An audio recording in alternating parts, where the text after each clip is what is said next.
What's up, everybody? This is Captain Sexy Pants, and here's a quick watch it, review it for Halloween that I just got back from the theater and seeing. Um, it's a direct sequel to the original two Halloween movies, as far as I know. And,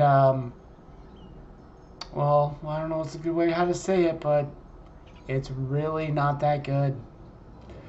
It's definitely not good. There's nothing wrong with it. I mean, it's a perfectly fine film, but then there's nothing really, really great about it either. Um, for those of you who are, movie buffs like I am, Episode 7 of Star Wars, to me, was basically just a retelling of Star Wars in a new movie. Instead of having one Luke Skywalker, it had three Luke Skywalkers in it. Someday I'll get around to doing a review for that too. Basically, what you have in this Halloween movie, and yes, this is going to be full of spoilers. In the beginning, guess what happens? Michael breaks out of jail, or breaks out of the insane asylum on a transport, and kills a bunch of people. Sound familiar?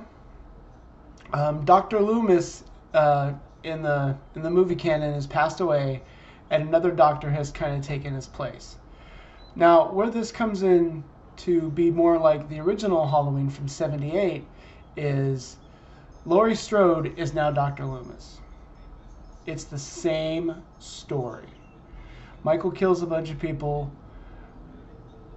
Laurie Strode is trying to find and stop Michael from killing all these people, just like Dr. Loomis. It's the same freaking story. Now, where it's different is it does kind of continue the story on where Laurie Strode's family life has pretty much been ruined since the events that happened in the original movie.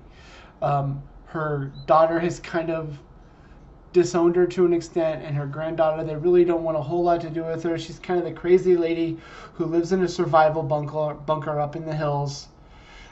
She trains all the time with one thought: to kill Michael. In the end, when the spoiler, in the end, we come to find out that she's been plotting on how she's going to kill Michael for like the last 30 years. What eventually ends up happening is it's all a ruse. That this whole thing, everything that's happened, except for him breaking out of the insane asylum, of course, was all cleverly and meticulously thought out by her in this house that has these giant security lights everywhere. And when Michael gets free, she starts searching through the house one room at a time, and electric doors close, so he can't get in that room. He can't get in this room. Eventually, they get him down in the basement, and another one of these gates falls down, and the whole house starts getting full of gas and pilot lights. And one of the last things she says is that this house was not meant to be a cage for me. It was meant to be a trap for him. Kaboom! House catches on fire. I still don't know how they got out, because the timing and the sequencing is a little weird. And apparently, he's dead. If there was some after credits, I was kind of done with this movie, just walked out and was over it. Now, for those of you who are not, who this is not your favorite movie of all time, like it is mine, you might have a different opinion. Like I said, the movie itself isn't bad, but it's not good either. There's really nothing, wow, like, oh my god. Everything's just kind of, It's a matinee for sure. I would be kind of miffed if I spent any more than $5 or $7 or however much it was to see it. So on a scale of 1 to 5, with 1 being Bad Barry in the Mandela effect, and 5 being, I don't know, The Great Silence, it's a 2, but not by anybody's fault. It's just nothing new, nothing cool.